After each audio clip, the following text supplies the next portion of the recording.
LIC के बीमा बचत प्लान में व्यक्ति बस सिंगल टाइम का प्रीमियम पे करके पा सकता है 6,94,414 रुपीज़ का टोटल रिटर्न। इसके साथ उन्हें मिलेंगे काफ़ी सारे बेनिफिट्स और एक अच्छा percentage on death and accidental coverage. तो एलआईसी का ये प्लान बाकी प्लान से इसलिए अलग है क्योंकि यहाँ मनी बैक का फीचर मिलता है, जिसका मतलब है कि आपके पॉलिसी चलने के दौरान भी आपको कुछ पैसे मिलते ही रहेंगे। यहाँ आपको डेथ बेनिफिट इंश्योरेंस कवर भी मिलेगा। ये पॉलिसी कुछ फिक्स डिपॉजिट की तरह है। आपको तो पता ही होगा कि फिक्स डिपॉजिट में आपको कुछ पैसा एक सर्टेन टाइम पीरियड के लिए जमा करना पड़ता है और उस टाइम पीरियड के पूरे होने के बाद बैंक आपको आपका पैसा विद इंटरेस्ट वापस देती है। एलआईसी के इस प्लान में भी कुछ ऐसा ही है। हर कुछ समय में आपको पैसा मिलेगा काफ़ी सारे बेनिफिट्स के साथ। इस प्लान को अच्छे से समझने के लिए हम इसको एक एग्जाम्पल के साथ पूरे डिटेल्स में समझेंगे, पर उससे पहले ये जानेंगे कि इस प्लान को लेने के लिए क्या क्या एलिजिबिलिटी क्राइटेरिया है। तो एलिजिबिलिटी क्राइटेरिया में सबसे पहले आता है एज। इस पॉलिसी को लेने के लिए जो मिनिमम एज है वो है 15 साल और यहाँ इस पॉलिसी को लेने के लिए मैक्सिमम एज है 50 साल, यानी कि एक 15 साल से 50 साल तक का व्यक्ति इस प्लान को ले सकता है। अब नेक्स्ट बात आती है पॉलिसी टर्म की। पॉलिसी टर्म का मतलब है वो समय या ड्यूरेशन जब तक आपकी पॉलिसी चलेगी। तो यहाँ एलआईसी बीमा बचत ने आपको 3 ऑप्शंस दिए हैं, जो कि है 9 साल, 12 साल और 15 साल। इनमें से आप कोई भी पॉलिसी टर्म चूज कर सकते हैं जो भी आपको ठीक लगे। अगली बात आती है सम एश्योर्ड की। सम एश्योर्ड का मतलब है वो अमाउंट जो पॉलिसी आपको ऑफर कर रही है। तो यहाँ अगर आप इस पॉलिसी को 9 साल के लिए लेते हैं तो उसमें मिनिमम सम एश्योर्ड जो ये पॉलिसी ऑफर कर रही है वो है 35,000 रुपये का। नेक्स्ट अगर आप इस पॉलिसी को 12 साल के लिए लेते हैं तो उसमें मिनिमम सम एश्योर्ड है 50,000 रुपये का, और अगर आप इस पॉलिसी को 15 साल के लिए लेते हैं तो उसमें मिनिमम सम एश्योर्ड है 70,000 रुपये का। मैक्सिमम सम एश्योर्ड के लिए यहाँ कोई लिमिट नहीं है और ये पूरा डिपेंड करता है व्यक्ति की इनकम और उसके प्रीमियम अमाउंट पर। अब आइए हम समझ लेते हैं इस पॉलिसी को एक एग्जाम्पल के जरिए, ताकि आपको सब समझने में और भी ज़्यादा आसानी हो। तो मान लेते हैं कि एक 30 साल का व्यक्ति इस पॉलिसी को लेना चाहता है 12 साल के लिए। तो यहाँ ये व्यक्ति जो सम एश्योर्ड डेथ बेनिफिट के रूप में चुनता है वो हम मान लेते हैं कि 5 लाख है। तो हमारे एग्जाम्पल के मुताबिक इस व्यक्ति का जो टोटल प्रीमियम होगा वो बनेगा 3,64,414 रुपीज़।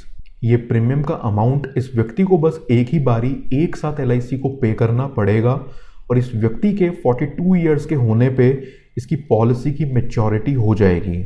मैच्योरिटी के टाइम पे उन्हें जो अमाउंट मिलेगा वो होगा refund of the total premium plus loyalty addition. यहाँ इस एग्जाम्पल पे टोटल प्रीमियम है 3,64,414, तो उस पर लॉयल्टी एडिशन रहेगा 1,05,000 का।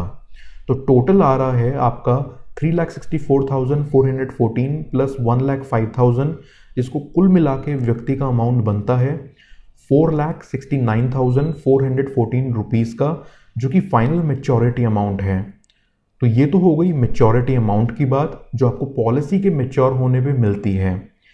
3 बार इस पॉलिसी पे व्यक्ति को 75,000 रुपये का मनी बैक मिलेगा, जिसका टोटल आता है 2,25,000 रुपीज़।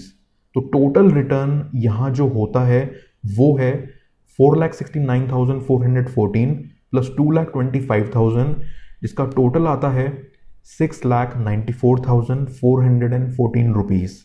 तो ये तो थी बात जब व्यक्ति के साथ कोई दुर्घटना ना घटी हो या कोई डेथ का सीन ना हुआ हो।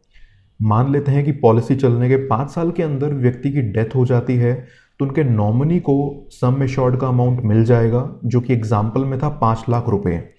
अगर इस व्यक्ति की डेथ 5 साल के बाद होती है तो जो अमाउंट उन्हें यहाँ मिलेगा वो होगा टोटल मिला के sum assured plus loyalty addition.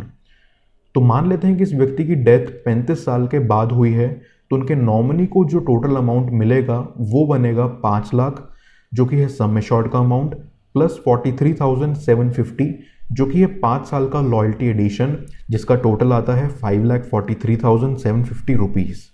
Policy holder के डेथ के साथ साथ ये पॉलिसी ख़त्म हो जाती है। अगर इस कैलकुलेशन को समझने में आपको कोई भी प्रॉब्लम आई है तो आप मुझसे नीचे कमेंट्स में अपना सवाल पूछ सकते हो। मैं ज़रूर आपकी मदद करूंगा आपके डाउट्स को लेके। आइए बात करते हैं इस पॉलिसी के बेनिफिट्स के बारे में। इस पॉलिसी का जो पहला बेनिफिट है वो है सेटलमेंट ऑप्शन को लेके। इसका मतलब ये है कि इस पॉलिसी के मैच्योरिटी पे जो अमाउंट है वो आप इंस्टॉलमेंट्स में भी ले सकते हैं, यानी कि आप इस मैच्योरिटी के अमाउंट को 5, 10, 15 या 20 साल के इंस्टॉलमेंट्स में ले सकते हैं। अगर आप इस ऑप्शन को लेते हैं तो इंस्टॉलमेंट अमाउंट पे LIC आपको इंटरेस्ट भी देगा। बस आपको इस पॉलिसी के ख़त्म होने के 3 महीने पहले LIC को ये इन्फॉर्म करना पड़ेगा कि आप ये अमाउंट इंस्टॉलमेंट्स में लेना चाहते हो या नहीं। वैसे ही व्यक्ति डेथ बेनिफिट को भी इंस्टॉलमेंट में ले सकता है, यानी कि वो ये डिसाइड कर सकता है कि उन्हें डेथ के बाद जो अमाउंट होगा वो नॉमिनी को इंस्टॉलमेंट्स में देना है या फिर एक साथ लंप सम में। पॉलिसी चलने के दौरान व्यक्ति ये ऑप्शन पे डिसीजन ले सकता है। इसके अलावा भी इस पॉलिसी में आपको और भी बेनिफिट्स मिलते हैं और इन छोटी छोटी बातों का जानना आपके लिए काफ़ी ज़्यादा इम्पॉर्टेंट है। तो चलिए जानते हैं वो और क्या क्या बेनिफिट्स हैं। तो एक काफ़ी अच्छा बेनिफिट है इस पॉलिसी में एडिशनल राइडर्स का। यहाँ इस पॉलिसी में आपको 2 राइडर का ऑप्शन मिलता है, जैसे कि टर्म इंश्योरेंस राइडर और accidental death and disability benefit rider. यहाँ आप अपनी सुविधा के अकॉर्डिंग इस पॉलिसी में राइडर्स ऐड करा सकते हैं, जिसके लिए आपको कुछ एक्स्ट्रा प्रीमियम देना पड़ता है। नेक्स्ट बेनिफिट आपको मिलता है लोन बेनिफिट्स के आकार में, जहाँ पॉलिसी पे लोन ले सकते हैं। इस पॉलिसी के 1 साल पूरे होने के बाद आप इस पे लोन ले पाएंगे और लोन के अमाउंट पे आपको LIC को इंटरेस्ट पे करना पड़ेगा। LIC ने इस पॉलिसी पे सरेंडर बेनिफिट भी दिया है।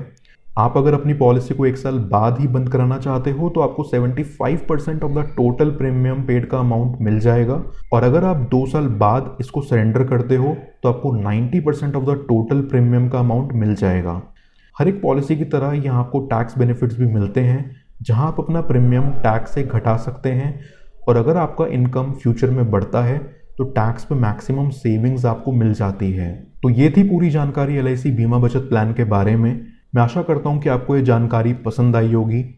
अगर आप जानना चाहते हो कि 205 रुपये प्रति दिन देके आप 27,50,000 का सम एश्योर्ड कैसे पा सकते हैं, तो आपके स्क्रीन पे मौजूद LIC धन रेखा प्लान का वीडियो ज़रूर देखिए।